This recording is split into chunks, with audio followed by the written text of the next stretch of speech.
Como nasceu a Ucrânia? E quais seus vínculos históricos com a Rússia? Olá, bem-vindo ao canal Vi Agora. Para não perder mais nenhum conteúdo, se inscreva e ative o sininho e deixe seu like. Como outras nações vizinhas, os dois países têm tanto laços históricos e culturais que as unem quanto que as separam. Essa herança em comum remonta ao século IX, quando Kiev, a atual capital ucraniana, era centro do primeiro Estado eslavo, criado por um povo que se autodenominava Rus. Foi esse grande Estado medieval, que os historiadores chamam de Rus de Kiev, que deu origem à Ucrânia e à Rússia, cuja capital atual, Moscou, surgiu no século XII. A fé professada era cristã ortodoxa, instituída em 988 por Vladimir I de Kiev, ou São Vladimir Sviatoslavich, o Grande, que consolidou o reino Rus no território que corresponde hoje a Belarus, Rússia e Ucrânia e se estende até o Mar Báltico. Entre os vários dialetos eslavos falados na região, acabaram se desenvolvendo as línguas ucraniana, bielorrussa e russa. É por causa desse passado compartilhado que o presidente russo, Vladimir Putin, afirma que russos e ucranianos são um povo, um único todo. Especialistas apontam, entretanto, que, apesar da origem comum, a trajetória dos ucranianos tomou caminhos diferentes da dos russos pelo menos nos últimos 9 séculos, quando estiveram sob domínio de povos diferentes. Para Andrew Wilson, professor de estudos ucranianos da Universidade College London, é importante ver a Ucrânia, tanto seu território quanto sua identidade, mais como um quebra-cabeças dinâmico, do que como uma unidade estanque. O quebra-cabeças. Em meados do século XIII, a Federação de Principados de Rus foi conquistada pelo Império Mongol. Na sequência, no final do século XIV, o território acabou dividido entre o Grão-Principado de Moscou e o Grão-Ducado da Lituânia, que mais tarde se juntou à Polônia, que se aproveitaram do declínio do poder mongol para avançarem sobre a região.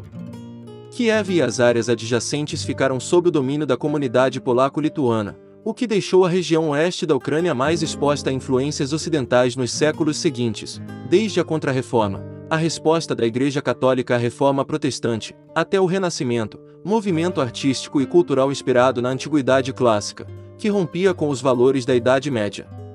A chamada Galícia dos Cárpatos, também no oeste da Ucrânia, chegou a ser governada por um longo período pela dinastia dos Habsburgo, conhecida por estar à frente dos impérios austríaco e austro-húngaro.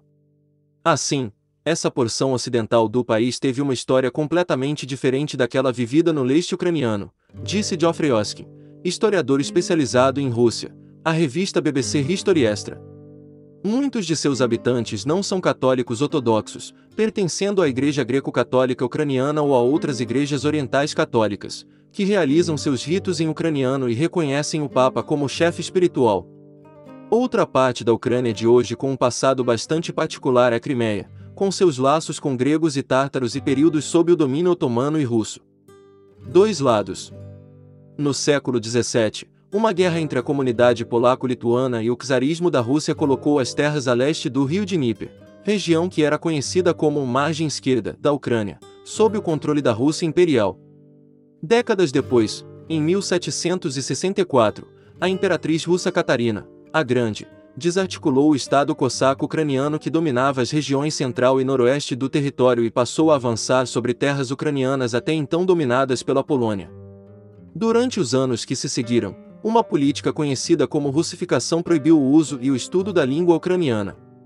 As populações locais foram pressionadas a se converter à fé ortodoxa russa, para que pudessem constituir mais uma das pequenas tribos do grande povo russo. Em paralelo, o nacionalismo se intensificou nas terras mais a oeste, que passaram da Polônia para o Império Austríaco, onde muitos começaram a se chamar de ucranianos, para se diferenciar dos russos. Com o século XX, veio a Revolução Russa e a criação da União Soviética, que fez seu próprio rearranjo do quebra-cabeças ucraniano. Dominação soviética. A parte ocidental da Ucrânia foi tomada da Polônia pelo líder soviético Joseph Stalin no final da Segunda Guerra Mundial, quando foi constituída a República Socialista Soviética da Ucrânia.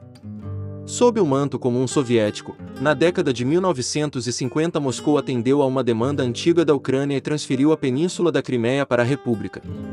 Localizada no Mar Negro, no sul, a região também tem laços fortes com a Rússia, que mantém até hoje uma base naval na cidade de Sebastopol. A Crimeia voltou para controle russo em 2014, quando a Rússia de Putin a invadiu e anexou.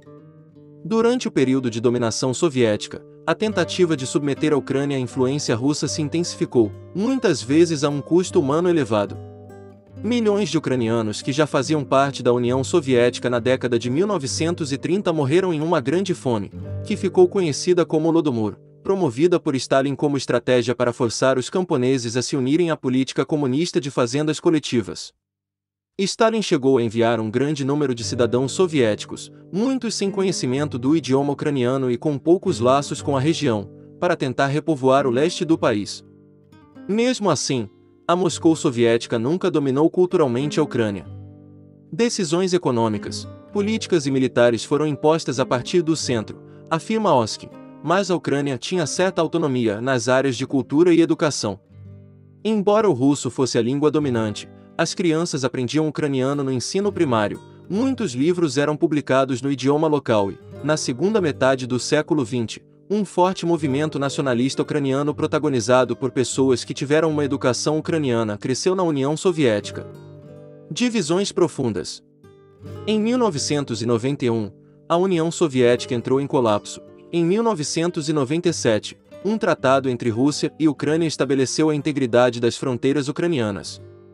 Os diferentes legados que caracterizam as regiões do país deixaram, contudo, divisões que muitas vezes parecem abismos.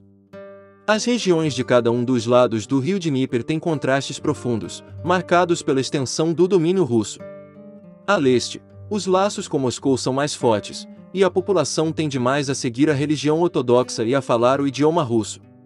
Na parte ocidental, os séculos sob o domínio de potências europeias, como a Polônia e o Império Austro-Húngaro, acabam contribuindo para que muitos de seus habitantes fossem católicos e que preferissem falar a língua local. Cada lado tem seus próprios interesses, alguns anseiam por retornar ao que consideram sua pátria-mãe, enquanto outros anseiam por trilhar caminhos independentes. Obrigado por assistirem. O que acharam do vídeo? Deixe seus comentários e de que região estão assistindo. Um abraço e até breve.